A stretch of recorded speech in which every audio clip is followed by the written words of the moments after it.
পৌষ মাসের কনকনে শীত, গ্রামে কুয়াশা নেমেছে। সেই শীতের রাতে মা কাঁথা মুড়ি দিয়ে শুয়ে পড়লেন। চুলায় আগুন ক্রমশ কমে আসছে, ঘরে মৃদু আলো। আমি মার পাশে বসে তার চুলে হাত বোলাচ্ছিলাম। তার সারাদিনের ক্লান্তি, অথচ মুখে কি অপূর্ব শান্তি। আমি আর নিজেকে সামলাতে পারলাম না। এই গল্পটি সম্পূর্ণ শুনলে আপনাদের পানি অটোমেটিক বের হয়ে যাবে।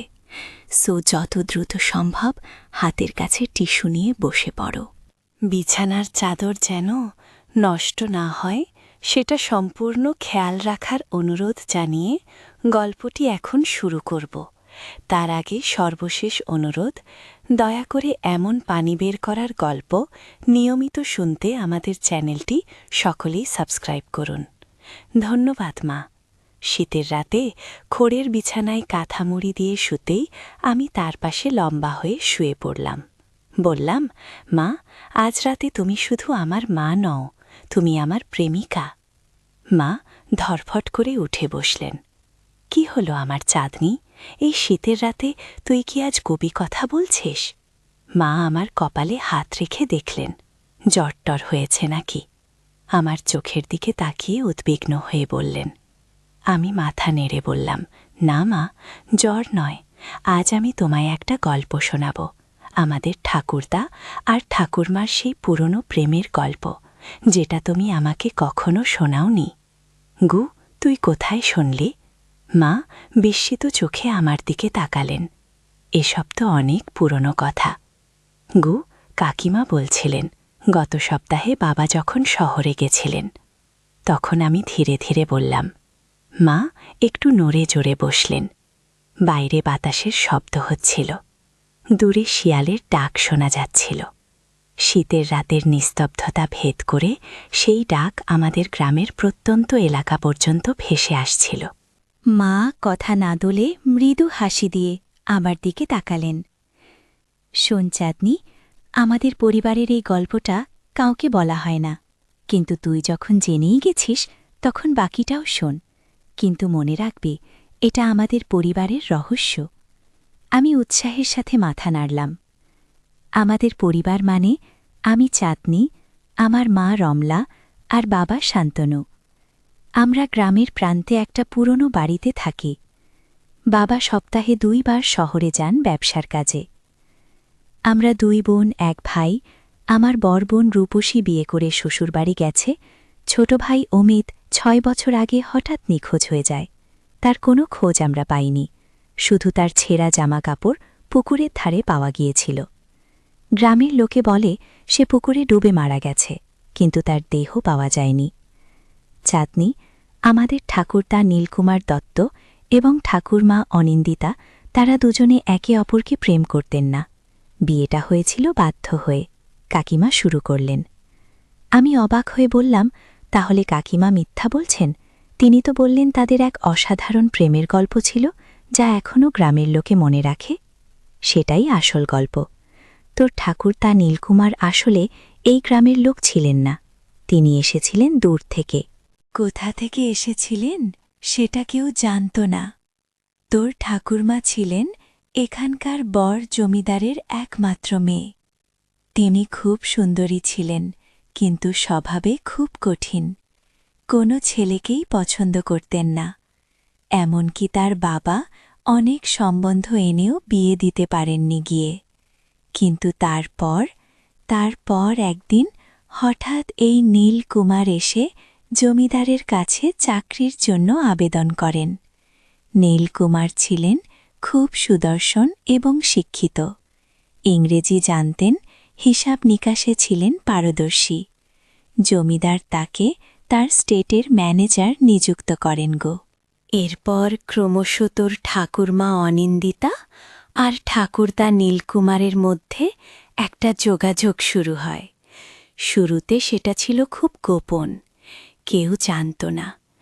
কিন্তু একদিন তোর ঠাকুরমার বাবা তাদের ধরে ফেলেন। তিনি রাগে অগ্নিশর্মা হয়ে যান। তারপর কি হলো, আমি উৎসুক হয়ে জিজ্ঞেস করলাম। জমিদার নীলকুমারকে তার স্টেট থেকে তাড়িয়ে দেওয়ার হুমকি দেন, কিন্তু অনিন্দিতা তার বাবাকে বলেন যে যদি নীলকুমারকে তাড়িয়ে দেওয়া হয় তাহলে তিনি আত্মহত্যা করবে। বাবা রাজি হলেন না। তিনি নীলকুমারকে ডেকে বলেন যে তাকে প্রমাণ করতে হবে যে তিনি অনিন্দিতার যোগ্য। তিনি তাকে 3টি কঠিন কাজ দেন। কি আমি আরও উৎসাহিত হয়ে জিজ্ঞেস করলাম। প্রথম কাজ ছিল দূরবর্তী পাহাড়ের গুহা থেকে একটি দুর্লভ বন্য ফুল নিয়ে আসা, যা শুধুমাত্র পূর্ণিমার রাতে ফোটে। দ্বিতীয় কাজ ছিল 7টি সমুদ্র পাড়ি দিয়ে একটি অজানা দ্বীপ থেকে একটি বিশেষ মণি নিয়ে আসা।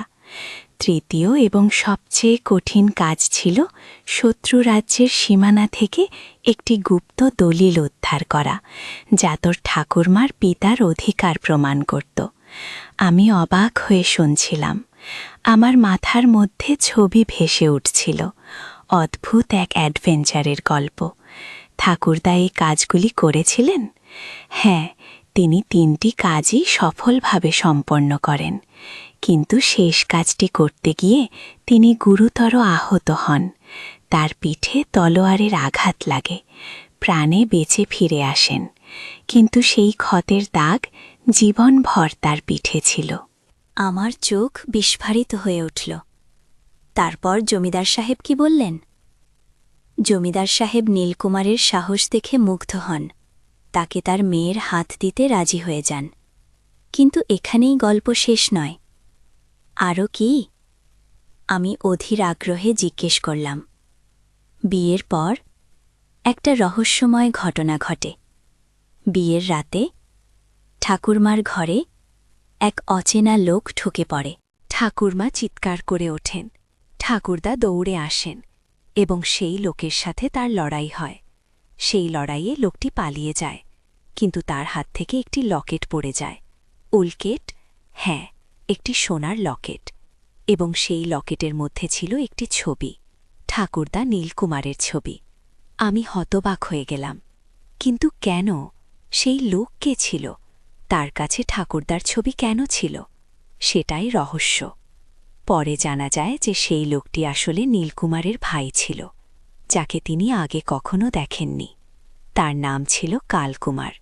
কালকুমার আর নীলকুমার ছিল যমজ ভাই, কিন্তু জন্মের পর তাদের আলাদা করে দেওয়া হয়েছিল। কালকুমারকে দত্তক দেওয়া হয়েছিল এক অন্য পরিবারে গিয়ে। সাংঘাতিক, আমি বিস্ময়ে বললাম। হ্যাঁ, এবং আরও সাংঘাতিক ব্যাপার হল, কালকুমারও অনিন্দিতাকে ভালোবাসত। সে জমিদারের মেয়েকে হারিয়েছিল তার ভাইয়ের কাছে, এবং সে প্রতিশোধ নিতে চেয়েছিল। তার মানে সেই রাতে সে অনিন্দিতাকে হত্যা করতে এসেছিল, কিন্তু নীলকুমার তাকে বাধা দেন। তারপর কি হয়েছিল? আমি রোমাঞ্চিত হয়ে প্রশ্ন করলাম। কালকুমার পালিয়ে যায়, কিন্তু সে প্রতিজ্ঞা করে যে একদিন সে ফিরে আসবে এবং প্রতিশোধ নেবে। এবং সেই থেকে শুরু হয় আমাদের পরিবারের অভিশাপ। অভিশাপ? হ্যাঁ, অভিশাপ। কালকুমার বলেছিল যে প্রতি 1 শতাব্দীতে সে ফিরে আসবে এবং নীলকুমারের বংশধরদের মধ্যে থেকে একজনকে নিয়ে যাবে, এবং এই অভিশাপ চলবে যতদিন না নীলকুমারের বংশে সোনার লকেট পরা কোনো সন্তান জন্ম নেয়। আমি ভীত হয়ে উঠলাম। মা, এই অভিশাপ কি সত্যি?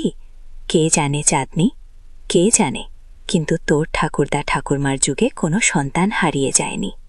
তারপর তোর দাদা দাদির যুগে তোর দাদার ভাই অরুণ হঠাৎ একদিন অদৃশ্য হয়ে যায়, এবং এখন আমাদের যুগে। আমার বুক ধরফট করে উঠল। অমিত, মা ধীরে ধীরে মাথা নাড়লেন।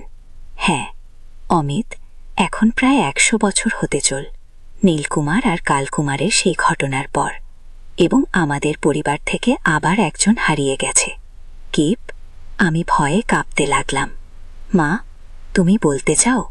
অমিত, আমি কিছু বলছি না চাঁদনি, কিন্তু এটাই আমাদের পরিবারের রহস্য, এবং এই রহস্য থেকে আমাদের মুক্তি পেতে হলে আমাদের সেই হারানো সোনার লকেট খুঁজে বের করতে হবে। আমি অবাক হয়ে জিজ্ঞেস করলাম, সেই লকেট কোথায়? কেউ জানে না।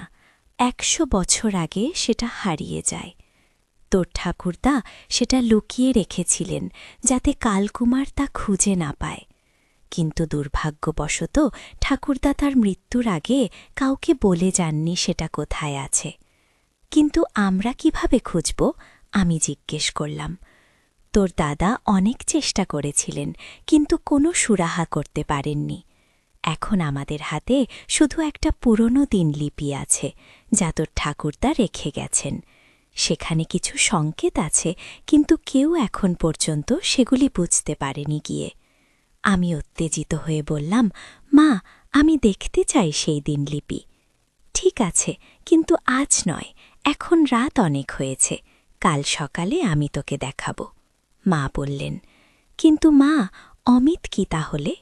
শোন চাঁদনি, মা আমার কাঁধ ধরে বললেন, আমি জানি না অমিত কোথায় আছে, কিন্তু আমি বিশ্বাস করি সে বেঁচে আছে। আর তোকে আমি বলে রাখছি, আমরা তাকে খুঁজে বের করব, এবং সেই সাথে সেই লোকেটও। আমি মাথা নাড়লাম। হ্যাঁ মা, আমরা খুঁজে বের করব। ও রাত তখন অনেক হয়েছে। ঘরের বাইরে শেয়ালের ডাক আর শোনা যাচ্ছিল না। একটা অস্বাভাবিক নীরবতা নেমে এসেছিল চারদিকে। আমি আর মা দুজনেই আমাদের কাঁথায় মুড়ি দিয়ে শুয়ে পড়লাম, কিন্তু আমার চোখে ঘুম আসছিল না। আমার মাথায় ঘুরপাক খাচ্ছিল ঠাকুরদা নীলকুমার, ঠাকুরমা অনিন্দিতা, কালকুমার এবং সেই রহস্যময় সোনার লোকেটের কথা। অবশেষে ক্লান্তিতে আমার চোখ জড়িয়ে এলো। আমি ঘুমিয়ে পড়লাম, কিন্তু স্বপ্নে দেখলাম একটি অদ্ভুত দৃশ্য। আমি একটি অন্ধকার গুহার মধ্যে দাঁড়িয়ে আছি, আর আমার সামনে অল্প আলো ঝলসে উঠছে একটি সোনার লকেট। ঠিক যখন আমি হাত বাড়িয়ে সেটা ধরতে যাচ্ছি, তখনই আমার ঘুম ভেঙে গেল। পরের দিন সকাল ভোরে উঠে আমি দেখলাম মা তার রোজগার কাজে ব্যস্ত। আমি তাড়াতাড়ি মুখ ধুয়ে মার কাছে গেলাম। মা, সেই দিনলিপি গুধর। চাঁদনি, আগে কিছু খেয়ে নে, তারপর আমি তোকে দেখাব, মা বললেন। আমি অধৈর্য হয়ে উঠছিলাম, কিন্তু মার কথা শুনলাম। পরে যখন আমরা দুজনে একসাথে বসলাম, তখন মা একটি পুরনো বাক্স নিয়ে এলেন। বাক্সটি ছিল প্রাচীন কাঠের তৈরি, এবং তার গায়ে অদ্ভুত কিছু নকশা ছিল। এটা তোর ঠাকুরদার বাক্স, তার সব গুরুত্বপূর্ণ জিনিস এখানে রাখা আছে, খিমা, বললেন তিনি। বাক্সটি খুললেন। ভেতরে ছিল অনেক পুরনো কাগজপত্র, কিছু ছবি এবং একটি ছোট পিটা বাধাই করা বই। এটাই সেই দিনলিপি, আমি জিজ্ঞেস করলাম। হ্যাঁ মা, বইটি তুলে আমার হাতে দিলেন। তোর ঠাকুরদা এটা লিখেছিলেন তার জীবনের শেষের দিকে। সবথেকে শেষের পাতাগুলিতে সেই সংকেতগুলি রয়েছে, গি। আমি উত্তেজিত হয়ে বইটি খুললাম। পাতাগুলি ছিল হলুদ হয়ে যাওয়া, এবং লেখাগুলি ছিল মৃদু, পড়া যেত। আমি পাতাগুলি উল্টোতে লাগলাম, দেখে যেতে লাগলাম আমার ঠাকুরদার জীবনের কাহিনী। তিনি লিখেছেন তার ছেলেবেলার কথা, কিভাবে তিনি অনাথ হয়ে বড় হয়েছিলেন, কিভাবে তিনি এই গ্রামে এসেছিলেন, কিভাবে তিনি ঠাকুরমা অনিন্দিতার প্রেমে পড়েছিলেন, এবং কিভাবে তিনি সেই 3টি কঠিন কাজ সম্পন্ন করেছিলেন। সে গল্পগুলি ছিল রোমাঞ্চকর, কিন্তু আমি তাড়াতাড়ি শেষের দিকে যেতে চাইলাম সংকেতগুলির খোঁজে। অবশেষে আমি এসে পৌঁছালাম শেষের পাতায়। সেখানে ছিল কিছু অদ্ভুত চিহ্ন এবং একটি ছোট কবিতা।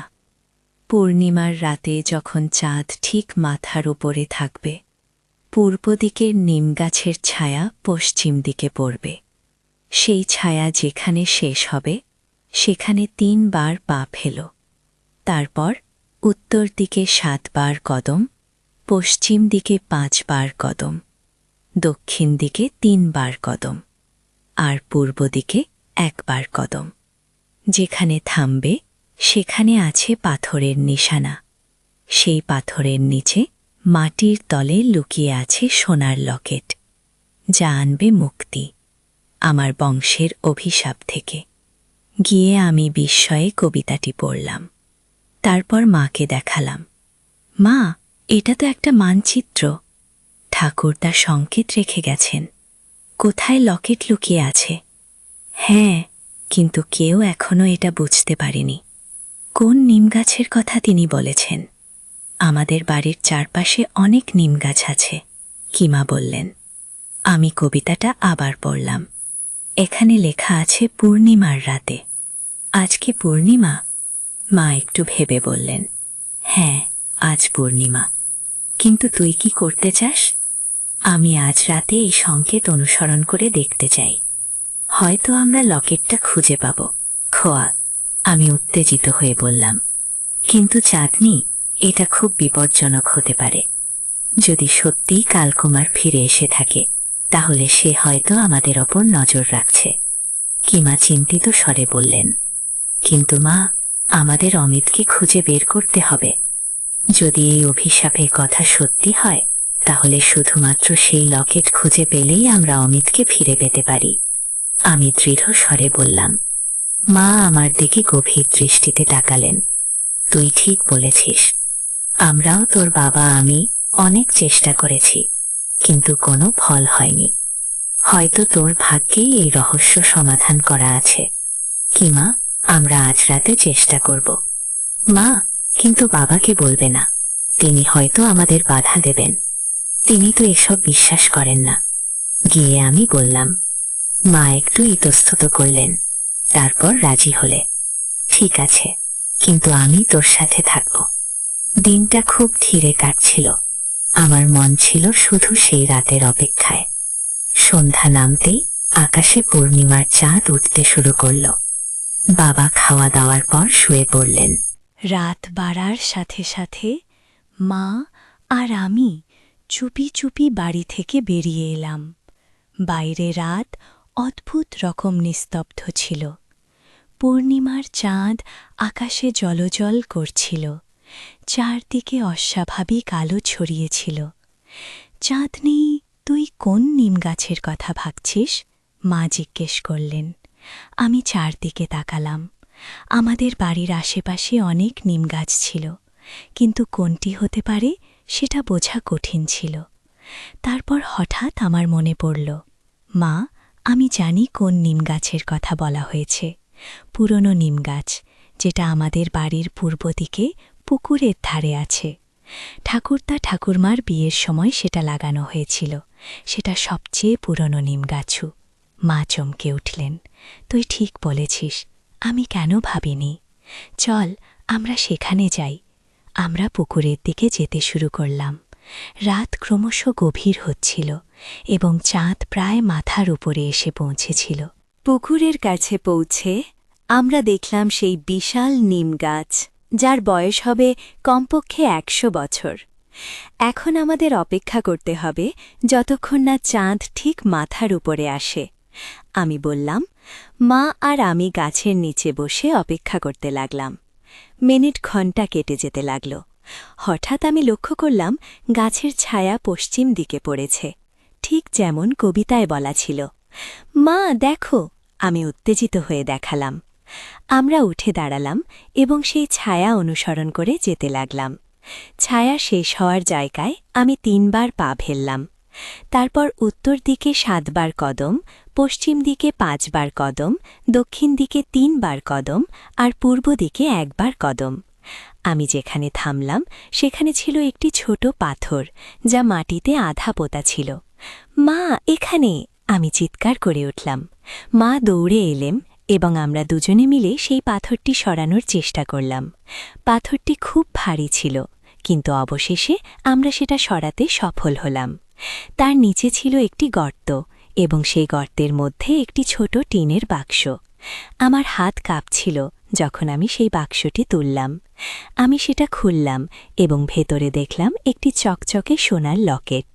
ও মা গো, এটাই সেই লকেট, মা বিস্ময়ে বললেন। আমি লকেটটি হাতে নিলাম। এটি ছিল সোনার তৈরি এবং তার সামনে একটি সুন্দর নকশা ছিল।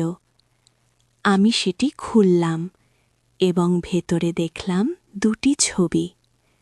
একদিকে ঠাকুরদা নীলকুমার, অন্যদিকে ঠাকুরমা অনিন্দিতা। আমরা পেয়ে গেছি মা, আমি আনন্দে টুকরে কেঁদে উঠলাম। ঠিক তখনই অন্ধকার থেকে একটি ভারী কণ্ঠস্বর ভেসে এলো, তোমরা কি সত্যিই পেয়েছ? আমরা চমকে ফিরে তাকালাম। সামনে দাঁড়িয়েছিল এক বৃদ্ধ লোক, যার চেহারা অদ্ভুতভাবে আমার ঠাকুরদার ছবির সাথে মিলে যাচ্ছিল, কিন্তু তার চোখে ছিল একটা অদ্ভুত জ্বালা। কে তুমি? মা ভয়ে কাঁপতে কাঁপতে জিজ্ঞেস করলেন। আমি কাল কুমার, আমি ফিরে এসেছি প্রতিশ্রুতি অনুযায়ী 100 বছর পর। কুল লোকটি একটু এগিয়ে এলো। আমার বুক ধড়ফড় করছিল, কিন্তু আমি সাহস করে বললাম, তুমি আমার ভাই অমিতকে নিয়ে গেছ? বৃদ্ধ লোকটি একটু হাসল। হ্যাঁ, আমি তাকে নিয়ে গেছি এবং সে এখন আমার হয়ে গেছে, যেমন আমি প্রতিশ্রুতি দিয়েছিলাম। গো, কোথায় আমার ভাই? আমি চিৎকার করে জিজ্ঞেস করলাম। অনেক দূরে, এক জায়গায় যেখানে তোমরা তাকে খুঁজে পাবে না। কিন্তু আমি দেখছি তোমরা লকেটটি খুঁজে পেয়েছ। এখন সময় এসেছে আমাদের পুরনো খেলা শেষ করার। কালকুমার আমাদের দিকে আরও এগিয়ে এলো। মা আমাকে পিছনে ঠেলে দিলেন। তুমি আমার সন্তানকে ফিরিয়ে দাও। আমরা লকেটটি পেয়েছি। হ্যাঁ, তোমরা পেয়েছ, কিন্তু এটা যথেষ্ট নয়। লকেটটি প্রয়োজন, কিন্তু অন্য একটি জিনিসও প্রয়োজন। কালকুমার বলল। কি? আমি জিজ্ঞেস করলাম। একটি ত্যাগ, একটি মহান ত্যাগ। নীলকুমারের বংশের কাউকে নিজের ইচ্ছায় আমার সাথে যেতে হবে, অমিতের বদলে। খুলকুমার বলল। আমি এক মুহূর্ত ভাবলাম, তারপর আমার মাকে তাকিয়ে বললাম, মা, আমি যাব না। চাঁদনি মা আতঙ্কে চিৎকার করে উঠলেন। মা, আমি যাব। অমিত আমার ছোট ভাই, আমি তাকে বাঁচাব। খুটস্বরে বললাম। কালকুমার আবার হাসল, কিন্তু এবার তার হাসিটা ছিল ভিন্ন, যেন একটু করুণা ভরা। তুমি সাহসী মেয়ে, ঠিক তোমার ঠাকুরমা অনিন্দিতা, তার মতো। গো। আমি লকেটটি আমার হাতে শক্ত করে ধরে রাখলাম। আমি প্রস্তুত, কিন্তু আগে আমার ভাইকে ফিরিয়ে দাও। কালকুমার মাথা নাড়ল। ঠিক আছে, কিন্তু লকেটটি আগে আমাকে দাও। আমি ইতস্তত করলাম। কিভাবে আমি জানো যে তুমি আমাদের প্রতারণা করছ না? তুমি জানবে না, তোমাকে আমাকে বিশ্বাস করতে হবে, যেমন আমি তোমাকে বিশ্বাস করছি যে তুমি আমার সাথে যাবে। খুলকুমার বলল। আমি একটু ভেবে দেখলাম, তারপর ধীরে ধীরে হাত বাড়িয়ে লকেটটি তাকে দিলাম। তিনি সেটি নিলেন এবং একটি দীর্ঘশ্বাস ছাড়লেন। 100 বছর, 100 বছর ধরে আমি অপেক্ষা করছি এই মুহূর্তের জন্য, তিনি বললেন। হঠাৎ কুয়াশার মধ্য থেকে একটি ছায়ামূর্তি বেরিয়ে এলো। আমার ভাই অমিত। সে ঠিক 6 বছর আগের মতো দেখাচ্ছিল, যেন সময় থমকে গেছে তার জন্য। অমিত। মা ছুটে গিয়ে তাকে জড়িয়ে ধরলেন। অমিত বিভ্রান্ত দেখাচ্ছিল। ছিল মা? চাঁদনি, আমি কোথায়? কালকুমার লকেটটি তার হাতে ধরে বলল, এখন তোমার পালা। চাঁদনি। গিয়ে আমি মা আর অমিতের দিকে শেষবারের মতো তাকালাম। মা, আমি ফিরে আসব, প্রতিজ্ঞা করছি গো। আমি কালকুমারের দিকে যেতে শুরু করলাম, কিন্তু হঠাৎ আকাশ থেকে একটি তীব্র আলো নেমে এলো, যেন পূর্ণিমার চাঁদ থেকে বেরিয়ে আসা একটি আলোর রশ্মি। সেই আলো এসে লকেটের উপর পড়ল এবং লকেটটি জ্বলজ্বল করতে লাগল। কি হচ্ছে? কালকুমার বেষ্টিত কণ্ঠে বললেন। আলোর তীব্রতা বাড়তে লাগল এবং লকেটটি যেন জ্বলতে শুরু করল, সাদা আগুনের মতো। কালকুমার চিৎকার করে উঠলেন এবং লকেটটি ফেলে দিলেন, কিন্তু সেটি তখনও জ্বলছিল। না, এটা হতে পারে না, তিনি চিৎকার করলেন। হঠাৎ লকেট থেকে দুটি আত্মা বেরিয়ে এলো, একজন পুরুষ এবং একজন নারী, যাদের আমি ছবিতে দেখেছিলাম, ঠাকুরদা নীলকুমার এবং ঠাকুরমা অনিন্দিতা। ভাই, তোমার প্রতিশোধ নেওয়ার সময় শেষ হয়েছে, খুলকুমারের আত্মা বলল। অনেক দিন ধরে তুমি আমাদের বংশকে যন্ত্রণা দিয়েছ, এখন ক্ষমা করার সময় এসেছে, খুল অনিন্দিতার আত্মা বলল। কালকুমার ক্রোধে ফুঁসে উঠলেন। না, আমি ক্ষমা করব না। তোমরা আমার সবকিছু কেড়ে নিয়েছিলে। আমরা জানতাম না যে তুমি আমার ভাই। আমি কখনো জানিনি যে আমার কোনো পরিবার আছে, খুল অনিন্দিতা শান্ত কণ্ঠে বললেন। তুমি জানতে না, কিন্তু তোমাকে খুঁজতে খুঁজতে আমি আমার পুরো জীবন কাটিয়ে দিয়েছিলাম, এবং যখন তোমাকে পেলাম তখন দেখলাম তুমি সব পেয়ে গেছ, পরিবার, সম্মান, ভালোবাসা। কালকুমার বললেন, তোমারও সেসব পাওয়ার অধিকার ছিল, তুমি আমাদের সাথে থাকতে পারতে। খুল অনিন্দিতা বললেন, কিন্তু আমি ঘৃণা করতাম। কালকুমার চিৎকার করলেন, আর এই ঘৃণা তোমাকে 100 বছর ধরে বন্দী করে রেখেছে। সুনীল কুমার বললেন, কিন্তু এখন মুক্তির সময় এসেছে। দুই আত্মা কালকুমারের দিকে এগিয়ে গেল এবং তাকে ঘিরে ধরল। একটি অদ্ভুত আলো তাদের তিনজনকে ঘিরে ধরল এবং ধীরে ধীরে তারা আকাশের দিকে উঠতে লাগল। কি হচ্ছে?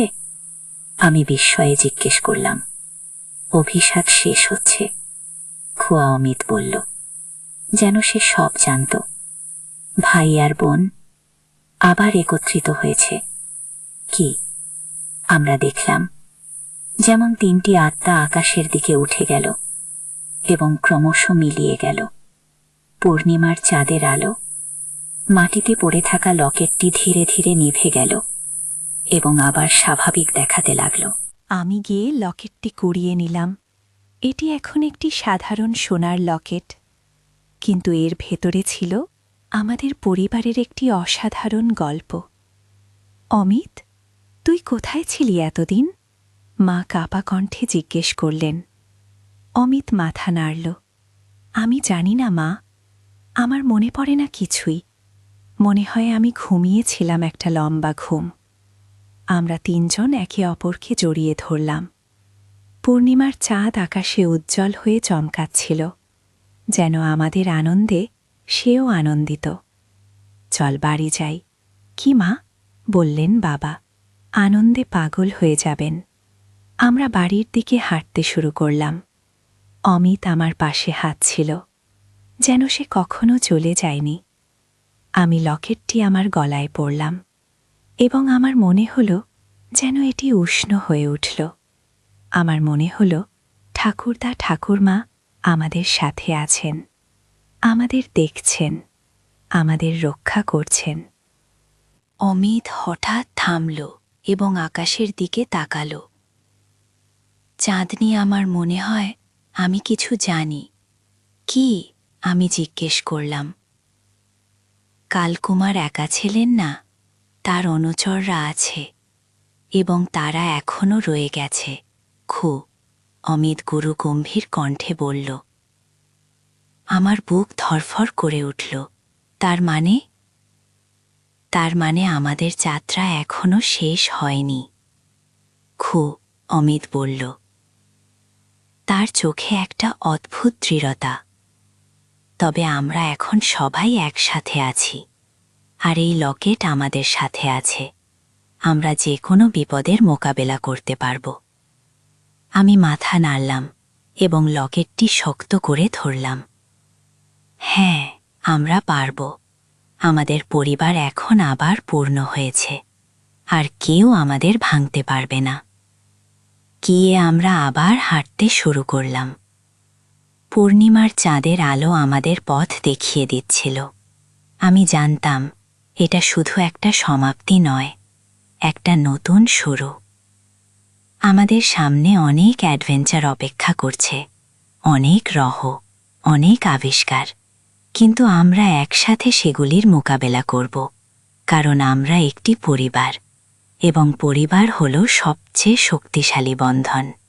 এমনকি মৃত্যু, অভিশাপ বা সময়ের ব্যবধানও তা ভাঙতে পারে না। আর হ্যাঁ, রাতের অন্ধকারে চাঁদের আলো সব সময় আমাদের পথ দেখাবে, ঠিক যেমন আমাদের পূর্বপুরুষরা আমাদের দেখিয়েছিলেন।